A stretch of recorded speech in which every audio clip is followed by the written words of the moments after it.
তো আমগুলোকে আমি কেটে নেবো আগে, কেটে তারপরে আমি ধুয়ে রোদে দেব। তো এই যে কাটছি এইভাবে আমগুলো, এই দেখুন এভাবে কেটেছি, কেটে ভালো করে এই যে আমগুলো কাটা হয়ে গেছে, ছোলা হয়ে গেছে, এবারে নুন মাখানো হয়ে গেছে, এবারে হলুদ দেওয়া হচ্ছে।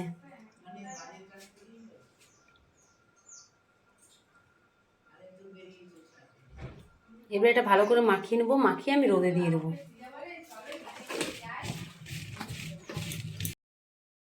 বন্ধুরা, আমি আচার বানাতে চলে আসলাম। এই দেখুন আমি সকালবেলা যে আমটা কেটে রেখেছিলাম, দিয়ে নুন হলুদ মাখিয়ে একটু রোদে দিয়েছিলাম।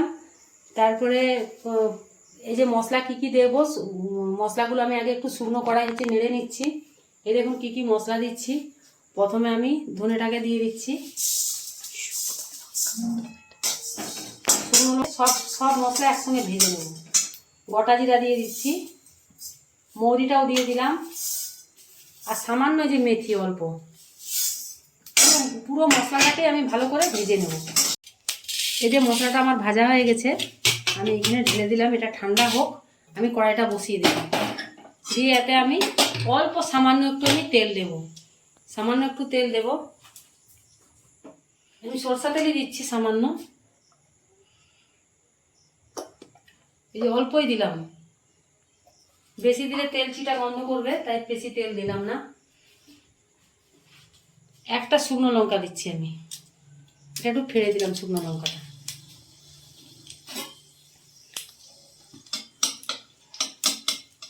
এটা আমি মিষ্টি আচার বানাবো।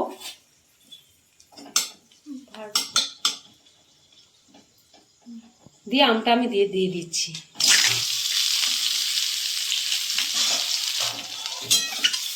এত নুন হলুদ মাখানোই ছিল, আমটাকে একটু আমি নাড়াচাড়া করে নিচ্ছি।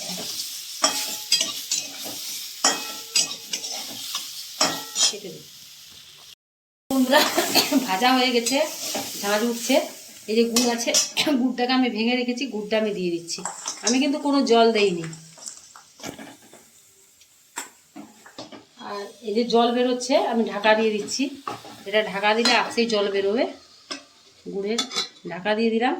আর যে মশলাটা আমি যে শুকনো মশলাটা করে রেখেছিলাম, মশলাটা আমি যে মিক্সিতে, এটা আমি মিক্সিতে দিয়ে দিলাম। আমি এটা একটু মশলাটা মিক্সিতে ইয়ে করে নেবো, গ্রাইন্ড করে নেবো। বন্ধুরা, এই দেখুন আমি নুন আর হলুদ তো আগে আমি মাখিয়ে রেখেছিলাম, এখন আমি একটু বিট নুন দিয়ে দিচ্ছি। এই যে বিট নুনটা দিয়ে দিলাম। আমার আচার কমপ্লিট হয়ে গেছে। এই যে আমি মশলাটা করে রেখেছিলাম, এই দেখুন মশলাটা আমি মেশিনে ভালো করে গুঁড়ো করে রেখেছি। এই যে মশলাটা দেখুন খুব সুন্দর সেন্ট বেরিয়েছে। তো আমি এটা গ্যাসটা একটু কমিয়ে নিই। এই যে আমি মশলাগুলো যে ভেজে রেখেছিলাম কড়াইতে, এখন আমি এটাকে পেশাই করে নিচ্ছি। দিয়ে এটাকে আমি এখন দিয়ে দিচ্ছি, এই যে পুরোটা। হ্যাঁ, অবশ্যই কমেন্ট করে জানাবেন। তো কমেন্ট আমি পড়বো, পড়ে আবার উত্তর দেব যে কোথায় কোথায় পাঠানো যায় মিষ্টি আচার। বন্ধুরা, এই দেখুন আচারটা তো আমার হয়েই গেছে। তো যারা যারা বানাবেন তারা এরকম দেখে দেখে বানাবেন, খুব টেস্টি হবে।